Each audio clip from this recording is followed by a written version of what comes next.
أعوذ بالله من الشيطان الرجيم بسم الله الرحمن الرحيم السلام عليكم ورحمة الله وبركاته. All praise is due to Allah Subhanahu wa ta'ala, the one and only God. Peace and blessings be upon our Prophet Muhammad sallallahu alayhi wasallam, whom no other prophet will come after him. La ilaha illallah Muhammadan abduhu wa rasuluh. There is no God to worship but Allah Subhanahu wa ta'ala alone, and Prophet Muhammad sallallahu alayhi wasallam is his servant and a messenger of Allah Subhanahu wa ta'ala. In Surah At-Dariyah 51 verse 24 to 25, Yani the winnowing winds. Has the story of Ibrahim's honored guests reached you, O Prophet? Remember when they entered his presence and greeted him with peace. He replied, "Peace be upon you." Then he said to himself, "These are unfamiliar people." Allah informed us in the above mentioned verses that when the angels, who were Malaikah Jibril alayhi salam, Malaikah Mikail alayhi salam, and Malaikah Israfil alayhi salam, came to Prophet Ibrahim alayhi salam, they came in human shapes and saluted him. These angels were passing by them and on their way to punish the people of Lut, which was an order of Allah Subhanahu wa ta'ala because of their disbelief and wrongdoing. Prophet Ibrahim alayhi salam arose and welcomed them. He took them inside his tent, thinking they were strangers and guests. He seated them and made sure that they were comfortable, then excused himself to go to his people. Imam at-Tabari wrote in his book that Prophet Ibrahim alayhi salam used to give hospitality to whoever came to visit him, since God had made him prosperous and given him ample sustenance, wealth and servants. When God wished to destroy the people of Lut, he sent his messengers, yani the three angels, to Prophet Lut alayhi salam, commanding him to leave their community. They had done vile deeds which no one in the two worlds had ever done before, disbelieving their prophets and rejecting the good counsel which Prophet Lut alayhi salam had brought them from their Lord.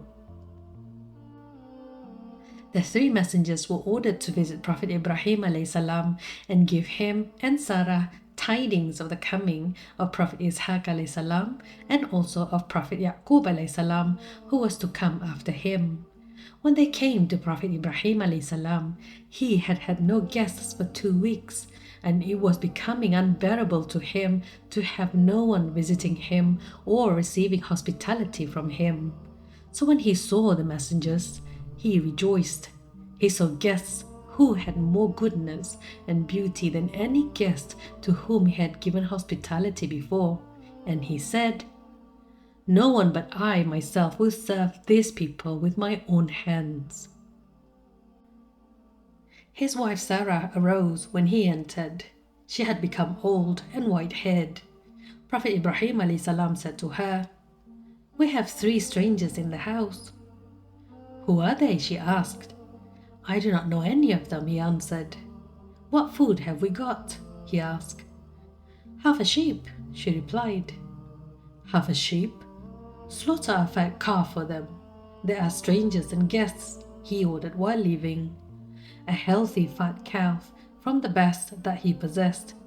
Then the servants roasted and served a calf. In Surah At-Dariyah 51 verse 26 to 27. Then he slipped off to his family and brought a fat roasted calf and placed it before them, asking, "Will you not eat?" Prophet Ibrahim alayhi salam invited the angels to eat, and he started eating so as to encourage them. He continued, but when he glanced at his guests to assure they were eating, he noticed that none of them had touched the food. He said to them, "Are you not going to eat?" He resumed eating, but when he glanced at them again, he found that they were still not eating. Their hands did not even reach out for the food. In ancient Middle Eastern culture, if a guest refuses to eat the food provided by their host, it was a sign of ill will. Prophet Ibrahim alayhi salam began to fear them, and his fears increased as the time went on. The angels, however, were reading his inner thoughts, and one of them said, "Do not fear. Prophet Ibrahim ﷺ raised his head and replied, "Indeed, I am in fear. I have asked you to eat food, but you do not stretch out your hands to eat. Do you intend evil towards me?" One of the angels smiled and said, "We do not eat. We are Allah's angels." According to Musa bin Harun, Amr bin Hamad, Asbad, and Asudi, when Prophet Ibrahim ﷺ brought the food to them, he said, "Will you not eat?" They said, "Verily, Ibrahim, we eat food only for a price." He said, "This has a price." They said, "What is its cost?" He said, "That you mentioned God's name at the beginning and praised Him at the end." Malaika Jibril ﷺ looked at Malaika Mikail ﷺ and said, "This one is worthy of the Lord's having taken him as a friend." In Surah Hud 11, verse 70. And when he saw that their hands did not reach for the food, he became suspicious and fearful of them. They reassured him, "Do not be afraid. We are angels sent only against the people of Lut." What this verse meant was that they were going to destroy the people of Lut. Sarah became happy as the anger of Allah Subhanahu was finally going to descend upon them. Then one of the angels turned towards her and conveyed the glad tidings about Isaac, yani Prophet Ishaq alayhi salam. In Surah Ad-Dariyah 51, verse 28.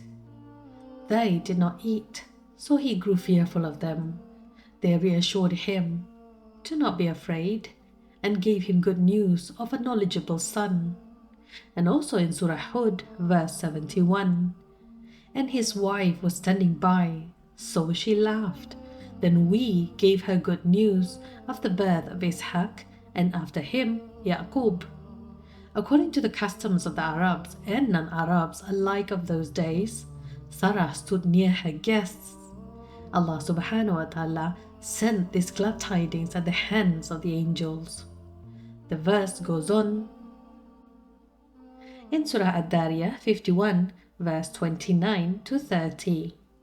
Then his wife came forward with a cry, clasping her forehead in astonishment, exclaiming, "A baby from a barren old woman?" They replied, "Such has your Lord decreed. He is truly the all-wise, all-knowing." This is the normal behavior of women when they show their surprise and happiness. She then said, in Surah Hud 11, verse 72, she wondered, "Oh my, how can I have a child in this old age? And my husband here is an old man. This is truly an astonishing thing." So the angel said to her, in Surah Hud 11, verse 73, they responded, "Are you astonished by Allah's decree? May Allah's mercy and blessings be upon you, O people of this house. Indeed, He is praiseworthy, all glorious." Prophet Ibrahim ﷺ was also surprised about the glad tidings, especially since it came when he was old. He did not express his joy, but instead he asked them, saying, in Surah Al-Hijr 15, verse 54 to 55, yani the rocky tract, he wondered, "Do you give me good news despite my old age? What unlikely news?" They responded, "We give you good news in all truth, so do not be one of those who despair." They repeated their glad tidings. However, this time they emphasized their statement by saying, "Do not be among those who despair." The glad tidings they gave was about a knowledgeable son, who was Prophet Ishaq alayhi salam, the brother of Prophet Ismail alayhi salam, yani from the stepmother. It is mentioned in the Bible that Prophet Ibrahim alayhi salam offered them a roasted calf, bread, curd and milk. It is also said that the angel ate it all. However, this is not true. It is also said that they were pretending to eat and that the food was just disappearing in the air. It is also said in the Bible that Allah said to Prophet Ibrahim alayhi salam, "As for Sarah, your wife, do not call her Sarah, but call her Sarah. I will bless her, I will bestow on you a son from her. I will bless him, and the nations and kings to come will be from him. According to some scholars, Sarah was 90 years old at the time, and Prophet Ibrahim (as) was 120 years old. When Prophet Ibrahim (as) lost his fear and heard the news about Prophet Ishaq (as) and Prophet Yaqub (as) and the descendants he was to have through Ishaq, his fear evaporated and he felt safe. He said, "Praise be to God, who has granted me, despite my age, Ismail and Ishaq. Verily my Lord is one who hears prayer." According to Al-Qasim, Al-Hussein, Hajjaj, Ibn Juraj, Wahab bin Sulaiman, Shu'aib al-Jaba'i, Prophet Ibrahim (as) was 16 years old when he was thrown into the fire, and Prophet Ishaq (as) was 7 when he was sacrificed, while Sarah was 90 when she bore him. The place of his sacrifice was about 2 miles from Beit Ilia. When Sarah learned what God wanted from Prophet Ishaq (as), she fell ill for 2 days and died on the 3rd. It is said that Sarah was 127 years old when she died. The part of the verse, "We gave her good news of the birth of Ishaq, and after him Yaqub," shows that Sarah became happy with the news of the birth of her son, Prophet Ishaq (as), and after him with Prophet Yaqub (as). In fact, it also shows that Prophet Yaqub (as) will also be born in their life so that they would rejoice like they rejoiced at the birth of their child, Prophet Ishaq (as).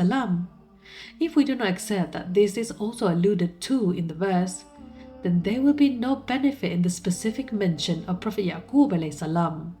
So when Yaqub was mentioned, it shows that they both will rejoice at his birth like they will do at their own son, Prophet Ishaq (as) birth. The Qur'an does not give much details of Prophet Ishaq (as) life, but reliable Quranic commentators mention that when Prophet Ibrahim (as) felt that his life was drawing to a close, he wished to see Prophet Ishaq (as) married. He did not want Prophet Ishaq (as) to marry one of the Canaanites who were pagans, so he sent a trustworthy servant to Haran in Iraq to choose a bride for Prophet Ishaq (as). The servant's choice fell upon Rebecca bint Bethuel ibn Nahur, Yani, who was a brother of Prophet Ibrahim (as). Prophet Ishaq (as) married her and she gave birth to a set of twins, Esau, Yani al-Ais, and Jacob, Yani Yaqub. Ill feelings developed between the two brothers when they grew into manhood. Al-Is disliked the fact that Prophet Yaqub (as) was favored by his father and by Allah with prophethood. This ill feeling became so serious that Al-Is threatened to kill his brother. Fearing for his life, Prophet Yaqub (as) fled the country. The people of the book said that when Prophet Ishaq (as) was 40 years old, he married Rebecca bint Bethuel during his father's life. They said she was sterile, so Prophet Ishaq (as) prayed to Allah and then she became pregnant. She gave birth to twin boys. The first one was called Esau, whom the Arabs call Al-Is. He became the father of Rum.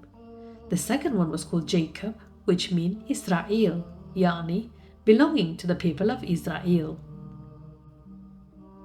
Today's story is extracted from books of Stories of the Prophets by Imam Ibn Kathir and the History of the Prophets and Kings by Al-Tabari.